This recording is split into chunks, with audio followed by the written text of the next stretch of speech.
उसने कहा ना अच्छा है वैसे तो, पर बूंदी जैसा नहीं है, क्योंकि खुद कहाँ की थी। और महिलाओं को पीहर से अच्छा कुछ नहीं लगेगा, पीर की छिड़कली चौकी लगे। और उसने कहा बूंदी अच्छा है, और लाखा जी खाना खा रहे थे, जैसे उसने कहा बूंदी अच्छा, लाखा जी का हाथ में बीच में रह गया। लाखा जी ने कहा ये रिपीट करना लाइन। उसने कहा अरे बूंदी बहुत अच्छा है, और आप इस बार आओ, पिछली बार तो आप शादी में आए तो दूल्हा तो कहाँ घूमने जाए, इस बार आओ मैं दिखाऊंगा, बूंदी बूंदी है। लाखा जी ने कहा चित्तौड़ से अच्छा है। तो उसको लगा कि नाराज हो रहा है बंदा। उसने कहा ना ना ऐसी कोई बात नहीं, खाना खाओ, आप खाना खाओ।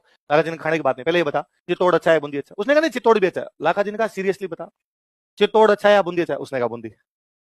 लाखा जी ने हाथ धोए बाहर आए, सेनापति को बुलाया, ऑर्डर दिया कि बूंदी पर आक्रमण करेंगे।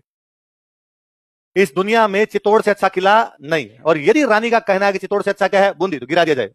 चित्तौड़ अच्छा रहना चाहिए। मंत्री संतरी भाग के, उन्होंने कहा लाखा जी क्या कर रहे हो यार, 3 दिन पहले वहां पे तोरण मार के आए थे, आज वहां जाके अपने तलवारें मारेंगे, कितने बुरे लगेंगे, लोग कहेंगे कि ठीक जवाई है, तीसरे दिन लड़ने के लिए आ गए आप। लाखा जी ने कहा मैंने सौगंध खाई है कि जब तक बूंदी के किले को गिराया नहीं जाएगा मैं अन्न और जल ग्रहण। उस रानी को बुला के लगा, डाकी को क्या कह दिया तूने। रानी आई, रानी ने आकर अब मैं आपसे मजाक भी नहीं कर सकती क्या।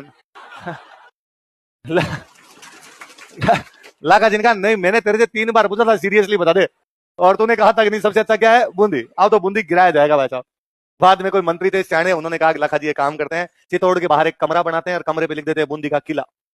नकली बूंदी बनाते हैं, क्या बनाते हैं, और एक बार आप ये बूंदी गिरा दो, खाना वाना तो खा लो, और असली बूंदी का आज क्या 6 महीने बाद 12 महीने बाद आग गिरा देंगे, अभी नया नया ब्याह है, अभी आक्रमण करने जाएंगे बुरे लगेंगे। लाखा जी ने कहा जो करना फटाफट करो, भूख लग रखी है। हाथों हाथ चित्तौड़ के बाहर एक कमरा बनाया गया, कमरे के ऊपर लिखा गया बूंदी का किला। इधर लाखा जी पूरी सेना लेके, पूरा माहौल पूरा बनाया एकदम, सेना लेकर रवाना हुए, और बाकायदा घोषणा की कि राणा लाखा बूंदी पर आक्रमण करने के लिए जा रहे हैं, यदि कोई बीच में आने की कोशिश करेगा तो नेस्तनाबूद कर दिया जाएगा। एकदम पास में गए, पास में जाकर बैस वो रहा बूंदी का, एक तीर मारो, एक तीर में तो नीचे आ जाए। लाखा जी जैसे ही एक तीर चलाने लगे, सामने की तरफ से एक तीर है। लाखा जी ने कहा देखो रे उधर कौन है। अभी भी अपने देखो एक रिवाज होता है कि जैसे मान लो अपने घर में बहन की शादी है, तो बहन जब विदाई होकर जाती है तो अपने परिवार का कोई पुरुष भी साथ में जाता है, भाई भतीजा चाचा कोई ना कोई जाता है, वह बहन के साथ में बढ़ जाता है। तो ये हाड़ी रानी जब शादी होकर आई थी, तो इसका एक 15 साल का भाई साथ में आया था, उसका नाम था कुंभाहाड़ा। क्या नाम था। सैनिक उधर गए, उधर जाके वो देखा कि वो कुंभाहाड़ा उधर खड़ा खड़ा तीर चला रहा है, उस कुंभाहाड़ा को पकड़ के लाए। और लाखा जी का यहाँ बड़ा साड़ा है, ये चला रहा है उधर। उसने कहा छोड़ो छोड़ो, पहले एक बात बताओ, ये मैंने सुना है कि यार तुमने ये जो कमरा बनाया ये कोई नकली बूंदी बनाई है।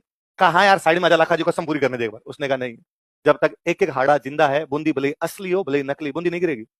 मेरे आंखों के सामने तुम ये कैसे कर सकते हो कि बूंदी गिरा दी, तुम तो अभी इस नकली बूंदी गिरा के 10 और बनाओगे, और तुम बातें और करोगे बूंदी गिरा दी। अपने से आज सहनो कल सहनो। पहले उस लड़के को मारना पड़ा, फिर बूंदी गिराएगी। जब नकली बूंदी के लिए हाड़ाओं ने अपना बलिदान दे दिया, तो असली बूंदी जीतने के लिए तो कई लड़ाइयां करनी पड़ेगी। नकली गढ़ दिदो नहीं बिना घोर घमसान, सिर टूटा बिन किम फिरन असली गढ़ पर आन। असली किला जीतने के लिए तो कई सर कटवाने पड़ जाएंगे, तब जाके असली किले पे कब्जा होगा।